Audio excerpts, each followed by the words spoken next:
Hey, what's up guys, this is RHQ here and we are back. So for this video guys, gusto kong i-share sa inyo itong tutorial na ito kung paano natin malalag out yung mga Facebook account natin kung nakilagin kayo sa mga ibang device.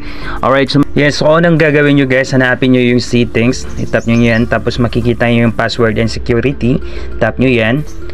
Then makikita nyo dyan guys yung mga devices dyan where you're login. And makikita nyo guys yung mga devices na nakalagin yung mga account nyo. So pwede nyo yan manual na gagawin guys, i-logout ng tagi-isa, or pwede rin nyo naman i-logout yan ng all.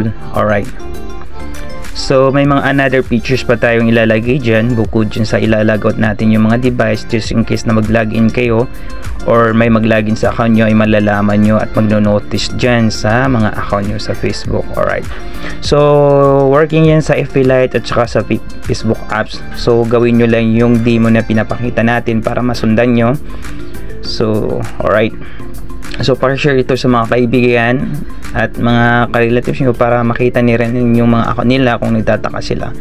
So kung nagustuhan nyo itong mga video na ito, ay huwag nyo kalimutan mag-subscribe, pakita ang notification bell para ma-update kayo sa mga latest video na upload natin. Alright, so switch lang natin yung notification on and type natin yung mga password ng mga account natin dyan.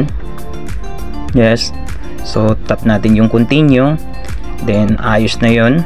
So alright, so marami pa tayong i-upload na mga ganitong mga hidden features na mga Facebook para matutunan nyo kung paano magamitin yung mga Facebook nyo. Alright,